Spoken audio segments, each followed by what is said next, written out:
how can we engage our students, give them the opportunities to connect with one another, connect with their community, and also grow them in those executive functioning skills and that social emotional learning. It was so clear to me as an educator that stories are the way that people have learned all throughout time.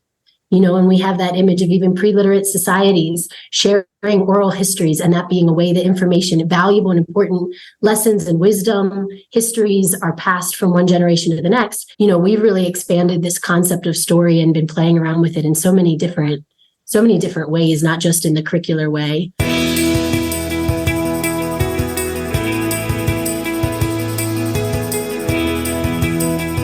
Hello, Montgomery County, and welcome to the OPL podcast with MCIU. My name is Brandon Langer, and I'm the Program Administrator for Instructional Technology in the Office of Organizational and Professional Learning at Montgomery County Intermediate Unit. And today we have a special collaborative podcast that we're diving into with our friends from IU8 who work with the World of Learning Institute, which is a virtual learning platform. And I'm also joined by one of my awesome colleagues, Christy Ruth, who is our program supervisor. We're going to meet everybody here in a second. But today's conversation is a special one because this is the arena for myself that I work in daily. And often we're highlighting various areas of education, from special education all the way over to STEM, over to literacy. But today we get to look into online learning and specifically some of the curriculum development and some of the special practices that our friends are using across this space. So I'm really excited for this conversation, and thank you all for joining me. I'm going to pass it off to Chrissy to introduce herself. Hello, everyone. My name is Christy Ruth, and I'm the Program Supervisor for the Montgomery Virtual Program in the Office of Organizational and Professional Learning at the Montgomery County IU. Hi, everyone. I'm Lauren McMinn. I'm visiting the Montgomery County Intermediate Unit today. I come from the Appalachia Intermediate Unit. Our branch of the Appalachia Intermediate Unit is the World of Learning Institute, and I am a virtual learning specialist there. So I work with districts and help them get what they need through our program. We specialize in world languages, and we also have math and science courses, and I'm really excited to be here today. Hi, everybody. My name is Olivia Grugan, and true to form for the topic here, I am coming in on Zoom. So we're doing some of our own virtual learning with each other today. I am the supervisor at the World of Learning Institute with my colleague, Lauren. My primary role is to support our teachers so that they can support their students. And their students are across about 35 different districts, studying a variety of world languages, as Lauren shared, and some other subjects as well that districts might find hard to staff in person. Great. And thank you all for joining, because as I said, this is our arena. We eat, sleep, and breathe it. We are constantly on Zoom calls with our friends at IU8. And obviously, even Christy and I sometimes are virtual, working in kind of what is our new normal today. So it's awesome to be having this conversation about the world of online learning and where we'd like to see it go. And I just kind of want to start today with just a little bit of our backgrounds and philosophies or ideas. So I'm just curious, and I have not given them any questions to prepare today. So this is a very raw conversation. But I'm just curious, how does everyone feel about the current status of online learning? What are some of the things that, even post-COVID, you're still really excited about in terms of opportunity, experience that we get to provide kids? I'll start if that's okay. So my background is not actually in virtual learning. I kind of was stepped into it a little bit before COVID, which was a really interesting time to do that because I had always been an in-person French teacher in brick and mortar settings. I had taken some time off from teaching to, raise my two children at home. And then when it was time for me to kind of dip my toes back into the teaching world, I had this opportunity to start teaching online. And I was a little bit skeptical. I mean, I had always used technology in my classroom, but I had never taught virtually. I'd never done any distance learning. So I was skeptical, but interested, curious. So I started teaching part-time with the World of Learning. And I was just really amazed at how I was able to form connections online with students. I also was able to leverage all these different tools that I didn't have in the physical space.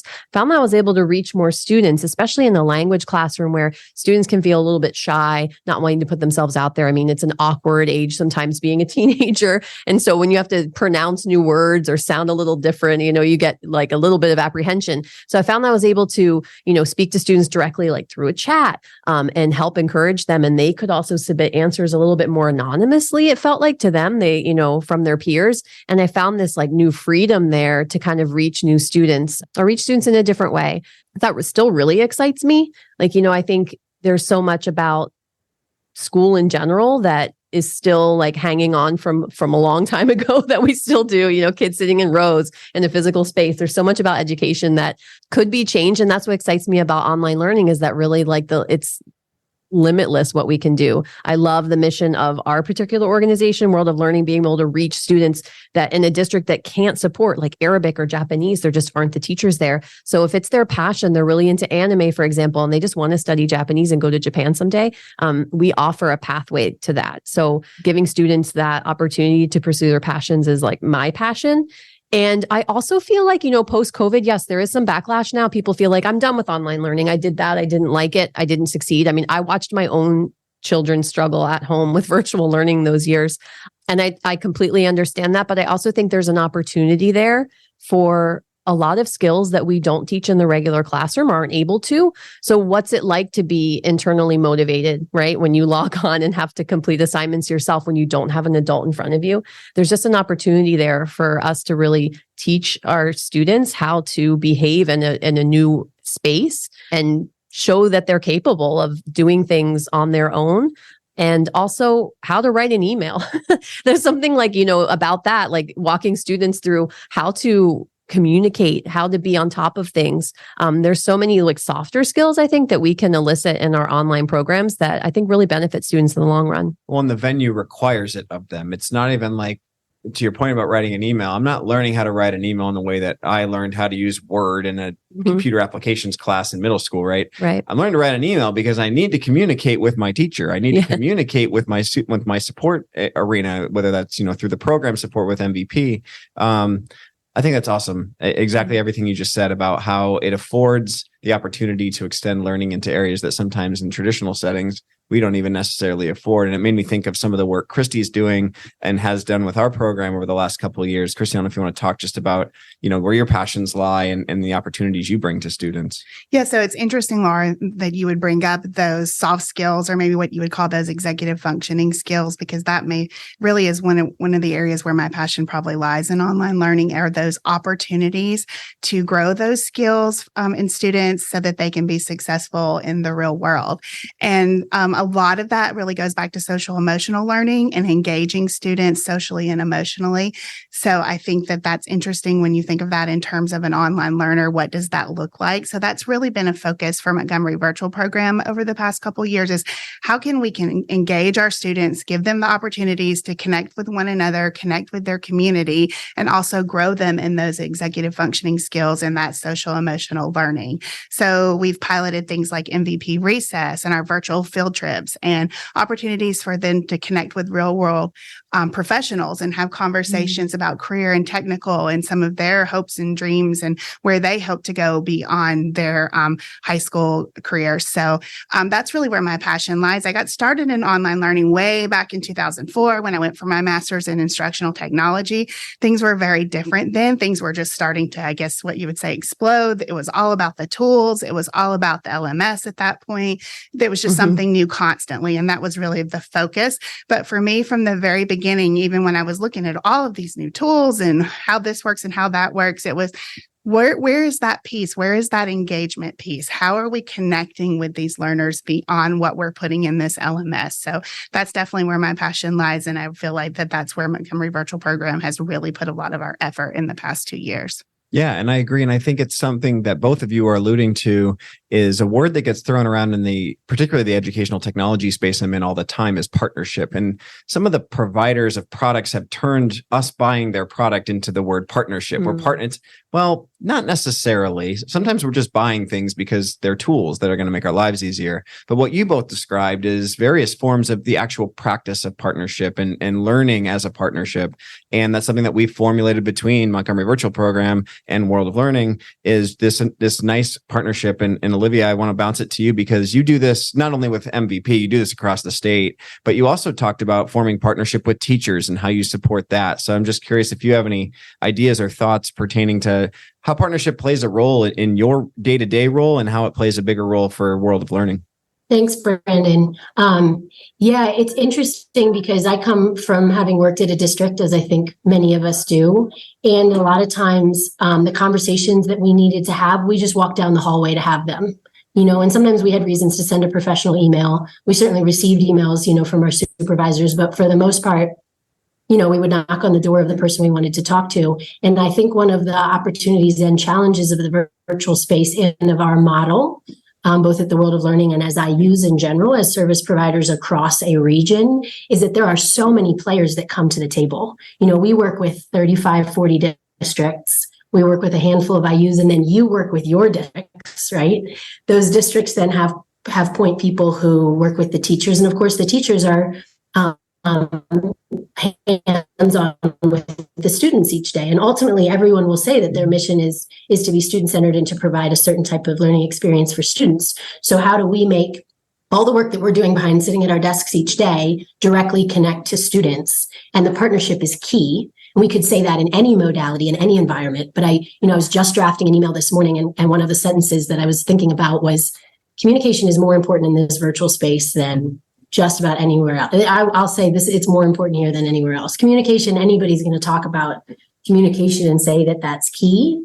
But when we are working through multiple links in the chain to provide those services, then that communication has to be really clear, really objective, really supportive, in real time, with data and evidence behind it. And so I think one of the things I've learned as I've been in virtual education just for 4 years. Lauren and I probably have a similar timeline and a little bit less experience than both you and Christy. And one of the big learning experiences for me has been in those partnerships that you can still pick up the phone and talk to each other. And actually Lauren's the one who's taught me that. She was really good at I just pick up the phone and I just call them. So we're in this virtual world and it feels like everything's got to happen through an email or through some sort of LMS or SIS or any of these other amazing programs. But like this podcast, that kind of face-to-face interaction with each other is really, I think, where we build the partnership, and the partnership is a relationship. And maybe that's what you were starting to get at with content providers that we may purchase content from is a little bit different, right? And that's necessary and has its place too. But ours with you is a relationship. It's a learning relationship. When we get together, like Christy, your idea of, or what you just shared about recess, virtual recess, that's not something I'd heard before. So that's like something I'd want to pick your brain on, right? And maybe that's something, Lauren, that we can think about what that might look like at the World of Learning. So it's the partnership has learning aspects to it. It obviously has two-way interactions. There's things that we need from you and there's things you need from us. And communication is at the center of that, not just an exchange of goods or materials, but a sharing of ideas and relationships. Yeah, and there's varying forms of partnership. I definitely hope I'm not putting down the notion that we need to work with providers or we need to work with right. Products, and specifically, it's just I've seen this trend of someone buying something for use in a district, and when we partner with, it's like, okay, I understand why you're using that term, because there are varying levels of partnership that exist. What I love about this connection between MCIU and IU8, between MVP and WOL, is to what you just said. If there's something going on, you or Lauren or Pat or someone picks up the phone and calls us and we have a conversation, or you guys want to launch Assist. Great. We did that a year ago. Well, we're happy to help you with that, with what we learned, because we're going to the same platform, and then when we're working through a potential large order of a whole cohort of students, we're not firing off emails into a black hole somewhere hoping we hear a response. We know the people on the other end. And I think that's the part of the partnership that isn't always necessarily there in this space. And that's why we just value it so much. And I think it speaks to the level of support that both of these programs and the pride that both these programs take in their work and on behalf and with schools and students. So I just wanted to highlight that because that's such a great thing we do. And I think it also leads me to another thing that is particularly unique with some of the work you guys are doing in the areas of curriculum development and just kind of going to that next level. You mentioned about what Chrissy was saying with recess, and wow, that's a great idea. You guys have been doing some work, and I'm going to need a refresher on the name of the couple that's doing some of these presentations with you, but it's basically around storyboarding curriculum and how do we look at that curriculum process differently in all schools. But what you guys have taken and started to do, I'll start with Lauren, with the idea of storyboarding your curriculum. You want to tell everybody a little bit about that? Sure. And, Olivia, this is really Olivia's baby, but I think she has done such a great job of bringing everyone on board. This came out of, for Olivia, I think she was attending a PASCD conference and saw Heidi Hayes Jacobs speak. Yep. And then Pat saw Allison Zamuda speak. And, Olivia, when she gets an idea, she comes back and then she starts setting it into motion. It's not just, doesn't just hang up in the air in a thought bubble. It starts happening. Olivia, I believe you always had this idea for a new Spanish course called Survival Spanish. Is that right? It always been in the back of your mind? Yes.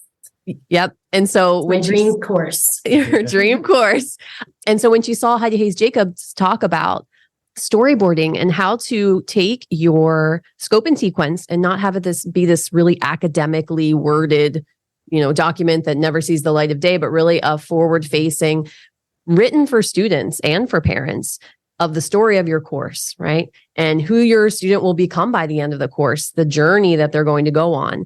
And Olivia mapped out this survival Spanish. And when I saw it, I was just so on board, so on board. And so I have started, mapping out our French curriculum. And I went to a couple of national conferences this year and really got into the social justice standards. So backing that French program with the social justice standards, it feels like really exciting and relevant work. And Olivia, do you want to share about the upcoming events we have going on? Yeah, I'd love to. Thank you for lifting up the Survival Spanish course and the whole narrative, Lauren. I think the cool thing about storyboarding is it's gotten us thinking not just about curriculum in terms of story, but like, what is the story of the world of learning? What is the story of MVP? It's just being able to, I think the aha moment for me was not that Heidi and Allison were really sharing anything all that new. It's that they were sharing something so old. Like when they talked about telling your core or presenting your course like a story, it was so clear to me as an educator that stories are the way that people have learned all throughout time. And we have that image of even pre-literate societies sharing oral histories and that being a way that information, valuable and important lessons and wisdom, histories are passed from one generation to the next. And there's something about story with plot and character and setting, with a narrative arc and a climax. Those things, they're like somehow, some anthropologists have studied this, certainly. They're inherently human things that we can all latch onto. And so, we've really expanded this concept of story and been playing around with it in so many different ways, not just in the curricular way.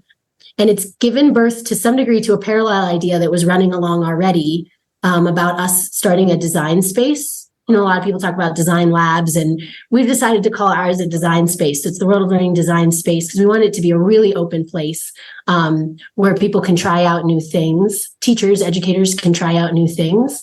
And so the first thing that we're trying out in the design space this summer is storyboarding courses. And we've invited Heidi Hayes Jacobs and Allison Zamuda to come to Altoona, Pennsylvania, and join us for 3 days in June. And we certainly invite any of your listeners to as well. And the goal for those 3 days is to work with teachers collaboratively and to map out the stories of their courses. And for me, the sparking question that Heidi asked at PASCD over a year ago, she said, "What's the story of Algebra 1?" And I'm not a math teacher. I took algebra like most people did, right? Maybe back in 9th grade.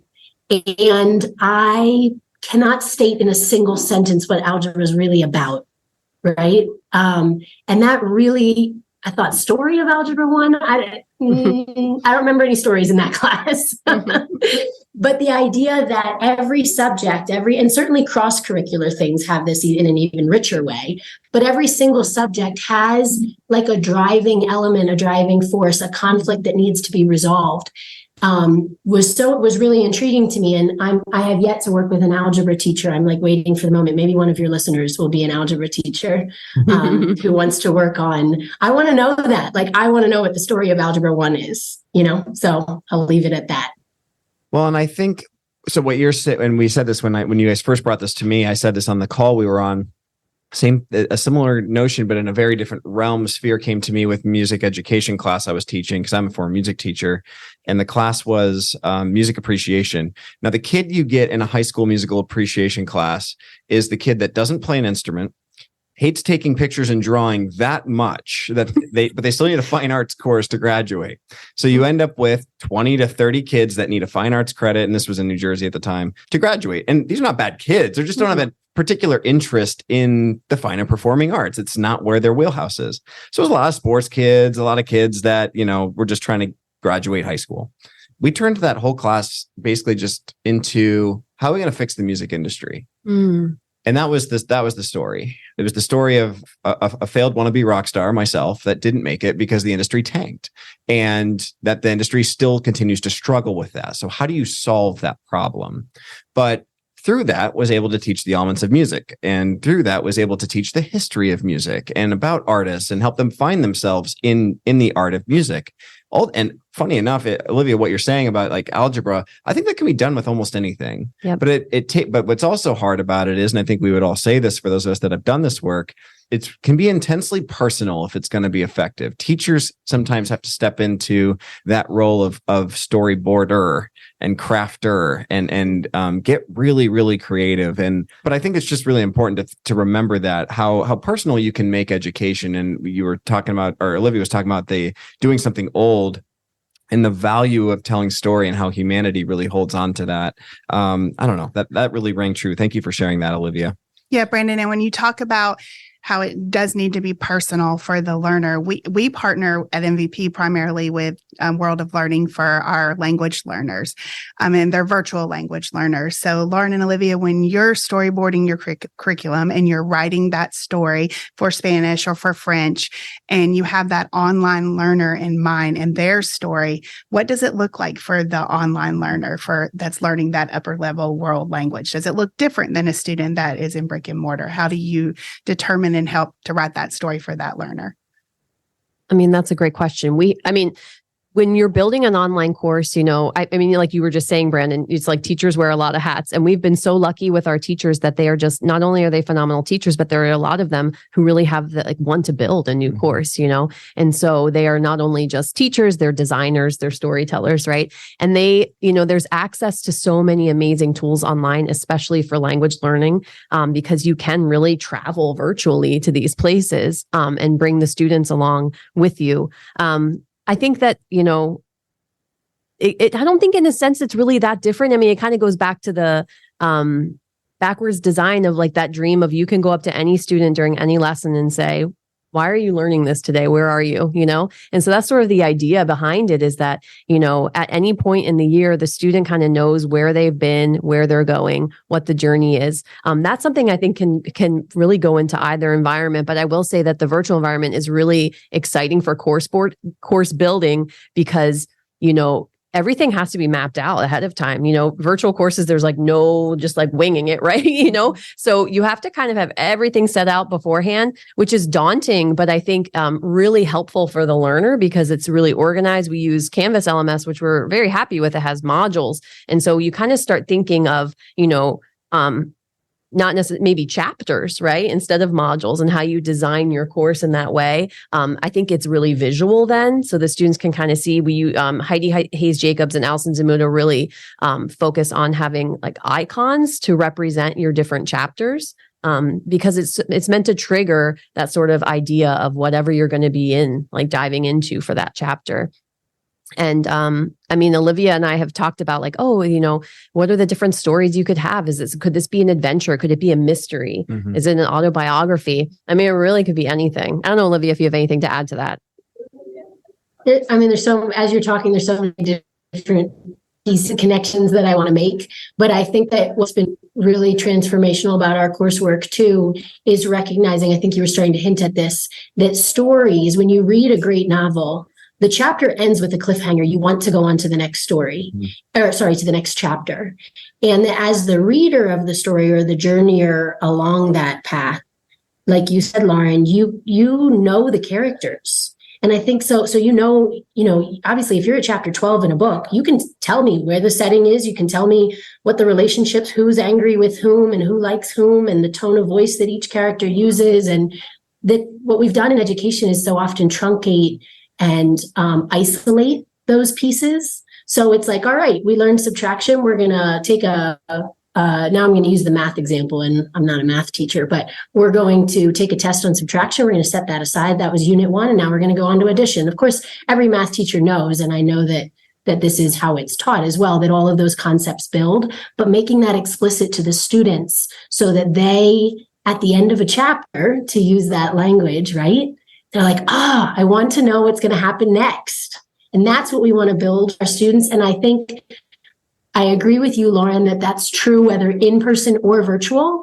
But like my comment about communication, I would say it's almost even more important, more crucial in the virtual environment, because it's so easy for students, especially if they're attending, if they're working from home and they don't have that in-person community that they're around. It's so easy when a unit is finished, if you get a good grade or if you get a bad grade and you're frustrated, to lose the momentum to move on to that next unit, right? In person, the teacher is there to drag you along to that next unit. And I think what the storyboarding is helping us do, and we have a lot of learning to do as well. I think the storyboarding, to your question, Christy, is helping us create the suspense and the intrigue for the virtual learner of their own desire to turn the page and move to that next chapter. I love that, because that very much parallels you referenced the work going on with your IU with Heidi Hayes Jacobs and upcoming storyboarding. We have similar work going on in the realm of curriculum writing, working with Jay McTighe and his whole associates. Olivia, what you're saying is reminding me, it sparked in my head the question we pose when you go to register for that course or that workshop that's going on this summer. It says, how might we design learning experiences that increase the likelihood that students will deeply understand content and be able to apply it in a meaningful and authentic ways? And I think to your point about dragging people through unit to unit to unit, if we're having to play that role, it's not meaningful and authentic to them. And I think I see head shaking, so I know they agree. But it's just it's so true. Again, it paints such a picture of a need for us to get back to this work across all spheres, whether it's online learning, whether it's brick and mortar setting, whether it's preschool, whether it's collegiate. We really need to think about what is going to make learning meaningful and authentic moving forward. And I just wanted to thank all of you for joining this conversation today and kind of sharing about our partnership a little bit, but also talking about how we're not done and how online learning has an extremely bright future, across the state of Pennsylvania and across the world, because it just provides so many opportunities, Lauren, like you said, that not every single building can afford every single opportunity. So why not tap into that arena that can? And you guys do such a great job of that. So thank you for your partnership, and thanks for joining us today for the conversation. Thank you so much. It's so nice to work with you guys in general and to be here today. Awesome. Well, thank you once again for listening. This has been thank you, Olivia. Thank you for listening. This has been the OPL podcast from MCIU. Please be sure to subscribe to the podcast if you aren't a regular listener, or if you've never been there. Learn.mciu.org has a ton of resources, as I was mentioning before, across various spheres: STEM, literacy, special education, instructional technology, and we're building out our online learning supports, with podcasts like this. So please be sure to tune into that, like and subscribe to us across all the social media channels, and we look forward to the next conversation.